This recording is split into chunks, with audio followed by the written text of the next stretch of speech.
They refuse to fight back against the communist takeover despite obvious signs of internal domination because they still believe an orange man is scarier than the red guard. And also, I mean, they also are just not even scarier. I mean, some of them are straight up communists, but also the people who aren't, and there's a lot who aren't that support Mamdani and are warm to the idea of socialism. They haven't been taught about the Red Guard. They don't know shit about the Red. They don't know anything about. They don't know much about the Soviet Union besides, oh, there might have been some problems, but they just didn't do it right that time. Like that's kind of, I think that's a sense that a lot of people got from education from like the last 25 years at least. Where like, you know, their heart was in the right place, but if the right people were in charge, this time it's going to work out. They don't know about the over 100 million people who died. They don't really know much about what's going on in Venezuela now. That's not really, I'm sure that's not really taught much in universities right now or in high schools, like because everybody who's teaching there, almost everybody who's teaching there is progressive. So they're like, well, we don't want to talk about how the left goes too far. So let's just talk about how Trump's a fascist all day long for the last 10 years. And Mitt Romney's a fascist, and George W. Bush is a fascist. Like, I mean, to these people, anybody who's a conservative is a fascist, to be real. Yeah. Reagan was a fascist in the 80s to them. Yeah. If everybody's a fascist, so that means no one's a fascist. Adam, brilliant post, brother. Brilliant post. I mean, it's kind of self-explanatory. You can check out the rest of it tomorrow morning in tomorrow morning's edition of the New York Post. But yeah, I mean, it's pretty self-explanatory at this point. Like they're too afraid. It's like we talked about earlier. They're too afraid of they've literally. I've heard somebody talk about this before. They've created a voter base that they're fucking terrified of. Well, I think it's so to further drive home the point of what I'm trying to say in the article. This has been going on for quite some time. Yes, and it's one of the top reasons why I no longer associate with the Democratic Party and became an independent. It's because I saw a radical faction, which at first sounded, because they identified certain issues. It's like universal health care. Yeah, you know what? Maybe that's a good idea. Free education. And then the more room you give them to breathe within the party, the more comfortable they get with revealing themselves and what they want. In a healthy party, you criticize this thing. Like the whole debate between Nick Fuentes and Tucker Carlson. While some people are like, "Oh my God, what's going on with their hair on fire?"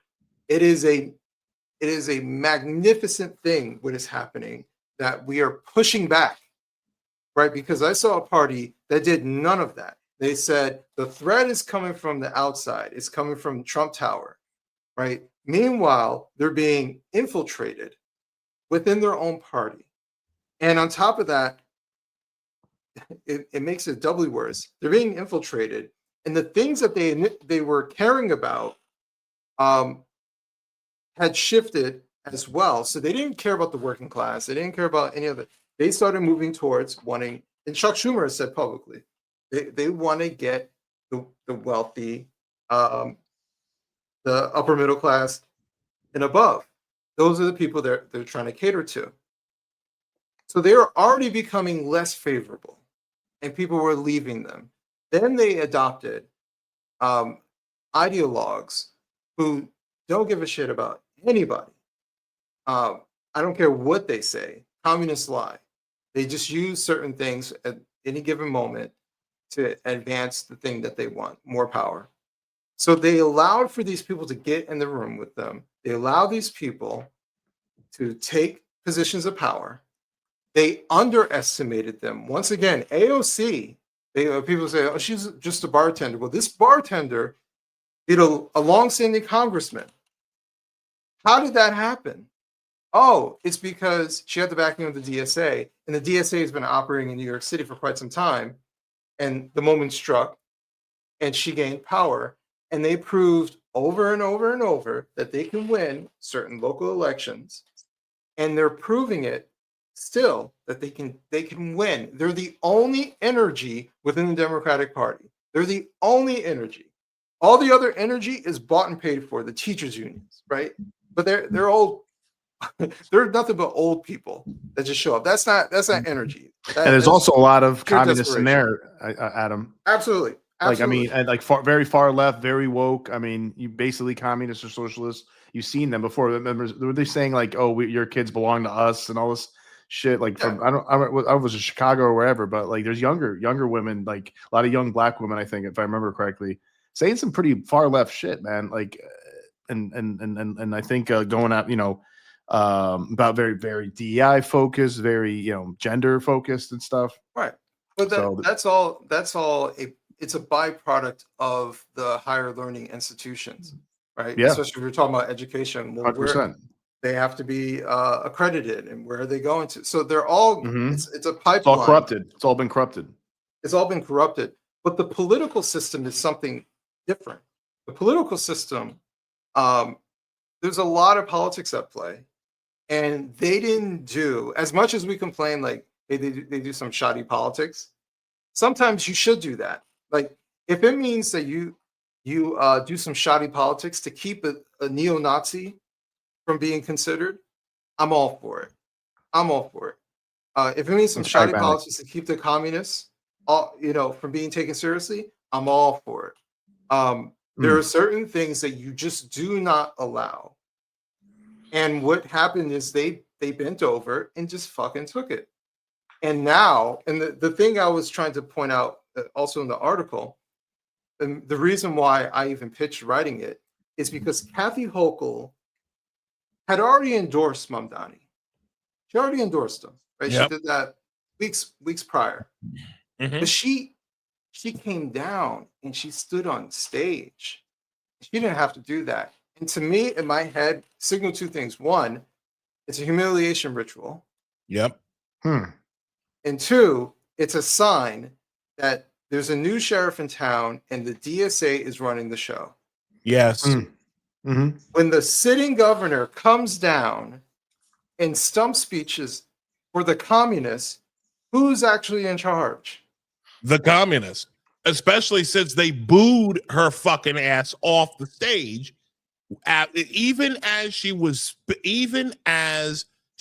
spouting their tropes and saying their talking points and reflecting their bullshit right back to them. They still booed her ass off that stage, and in one of the most shameless displays I've ever seen. It was bad. In Forest Hills, that happened? In Forest Hill Stadium, yeah. They booed her out. Wow, that's funny.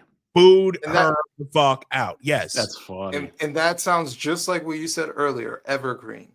As much as that administrator was saying, yes, of course, and they were and they were all playing ball. Exactly. They still spit at him and laughed at him. Don't touch that. Get up.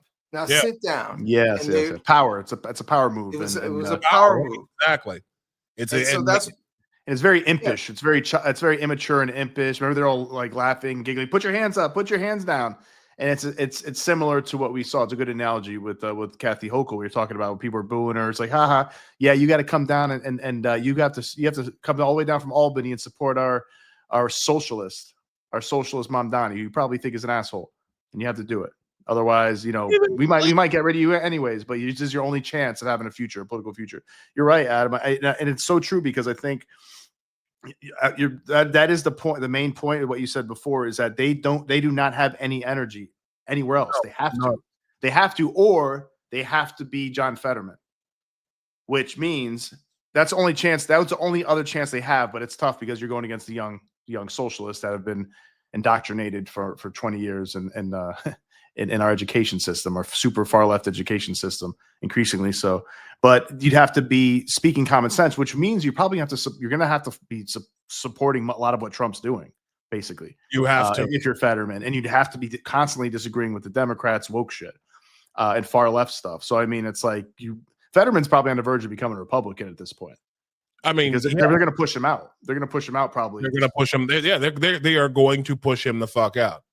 Because again, this is a Democratic Party that does not tolerate any what's the word I'm looking for? Dissent? Any dissent, Variation in opinion. any variation in opinion. Yeah. Okay, Right. it is the Democrat Party is as close to, and I'm saying this Sounds like right. a communist party to me. It is the Democrat Party is every bit a communist, a communist entity these days. Highly liberal. They are not. They are highly. They are so liberal. They're illiberal at this point. That's why I said, Isaiah, highly illiberal. Highly. Sorry, yes. my apologies. Yeah, just to be clear, yeah. Yeah, they are illiberal. They are highly illiberal. We're talking about a political party, and this is what happens when you've got a political party full of college-educated, high and upper middle class to affluent white people. Think about this for a second, gentlemen. The people at Forest Hill Stadium last week, they did exactly what you would expect out of a white political establishment that's used to using black people, that's used to using black people as fucking pets and pawns. Okay, they put all of the blacks, they put all of the Latinos, they put all of the Muslims, all of the Arabs, all of the Sikhs. They put them up front, all in the front. Yes. They put them all in the front. The mascots. And they put them all in the front as mascots. Yeah. They put them behind the stage, right? With everybody that's holding signs, so that all the coloreds can look great behind there, but behind the leader. Again, they were building the color legitimacy. Right. And if you looked in the back, if you looked behind that line, it was nothing but white people. Yeah. It was nothing but white liberals, nothing but the same voter base in the places that I've been mentioning.